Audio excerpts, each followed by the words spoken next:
de peso? Bem, o que a gente mais vê, assim, que é mais queixa dos pacientes seria o abdômen e a mama. Daí depois o braço e a perna, face interna de coxa e os braços, né? Que já, o paciente já começa a pensar mais na vaidade, porque a princípio ele simplesmente quer fazer uma plástica de abdômen para ter higiene.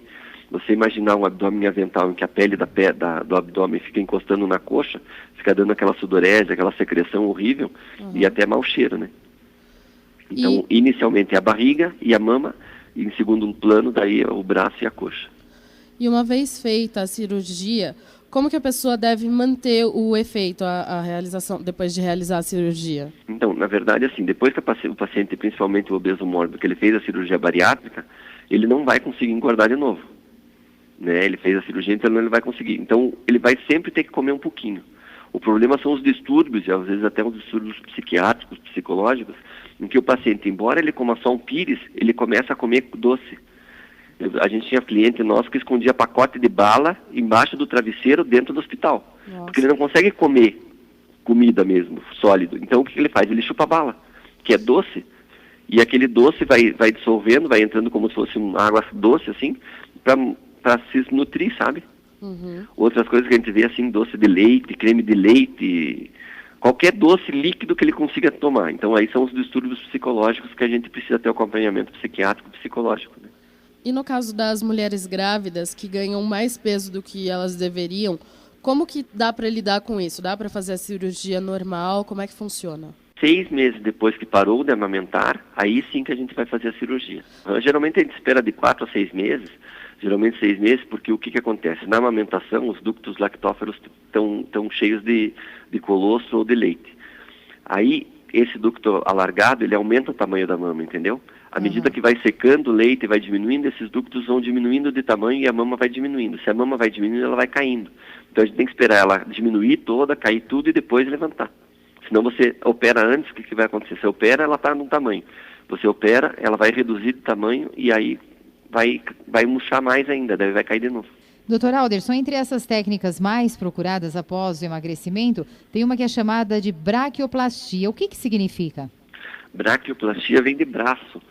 É a cirurgia plástica, então, que vai tirar aquele tchauzinho da papada do braço, sabe? Sim. Então é uma cicatriz que a gente faz, um cortezinho que a gente faz do cotovelo, ele vem por dentro do braço até a axila, e às vezes, em casos extremos, em caso de obesidade mórbida, a gente chega até a juntar com a cicatriz da mama, já tirando aquele excesso de pele da axila, um pouquinho de trás da mama ali, que chama prolongamento axilar da mama, e juntando com a cicatriz da mama mesmo. E a braquioplastia, então, nada mais é que isso, a cirurgia plástica do braço. Certo. Bom, como a gente falou no início da entrevista, a obesidade ela é considerada uma epidemia já segundo a Organização Mundial da Saúde. O senhor que fica aí no Paraná, em Curitiba, na sua clínica, o senhor tem notado que de uns tempos para cá, de uns anos para cá, tem aumentado e muito o número de pessoas com problemas de obesidade? A gente verifica assim que de 10 anos para cá o número de obesidade no Brasil aumentou muito. A gente vinha muitos pacientes vindo dos Estados Unidos operar aqui no Brasil e hoje a gente encontra muito brasileiro obeso. Nós temos, inclusive, com o Dr. Sérgio Luiz Rocha, que é professor da Federal e da PUC, um colega meu aqui em Curitiba, ele tem um curso no qual ele dá palestras semanalmente e durante o ano todo exatamente para esse público do obeso mórbido. E ele me convida exatamente para falar sobre cirurgia plástica nesse curso dele. E a gente vê que o número de alunos que se inscrevem nesse curso é cada vez maior. Também tem um número grande de adolescentes obesos ou já com problema de obesidade mórbida, né? Exatamente. As crianças, hoje mais com o videogame, ficando mais em casa. E aqui em Curitiba, então, que faz frio, o pessoal não sai muito para parque, para sair, né? A tendência é ficar mais recolhido em casa e com frio. Aqui mais ainda, porque daí o pessoal fica em casa tomando chocolate quente, fazendo bolo, e daí vai engordando mais ainda. Pois é, e onde é que entra, no caso, a responsabilidade dos pais, né, para que as crianças ou adolescentes, eles cheguem a esse peso, assim, uma coisa exorbitante e até ao ponto de estar realizando uma cirurgia? O que o senhor, como especialista, poderia estar falando para os nossos ouvintes? Olha, na verdade, o que a gente percebe, assim, com relação aos pais é o seguinte: os pais hoje em dia trabalham muito, ficam pouco tempo em casa com os filhos e querem nutrir essa falta deles dando tudo que os filhos pedem.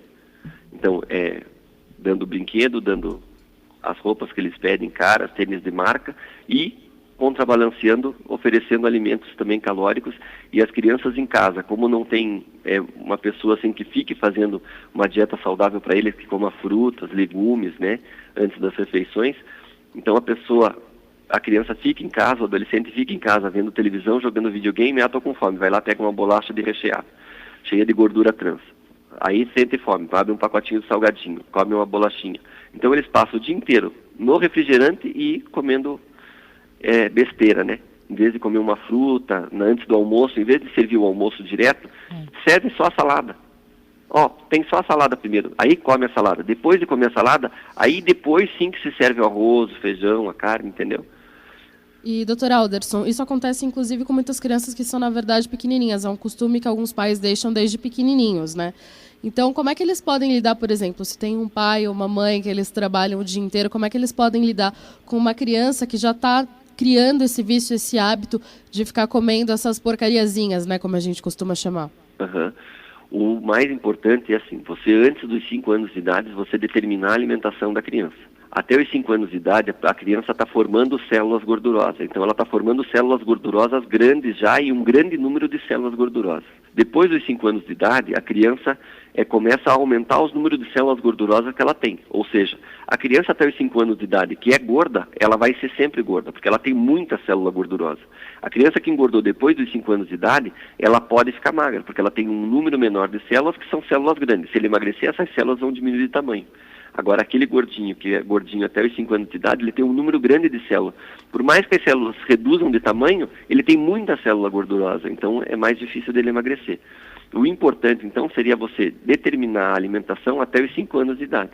Porque essa criança, é mais fácil você ensinar uma criança a comer direito do que mudar o hábito alimentar dela. Depois que ela está comendo bolacha salgada, bolacha doce, comendo salgadinho, refrigerante o tempo inteiro, é muito mais difícil de você alterar isso para ela do que você conseguir educar ela desde pequeno.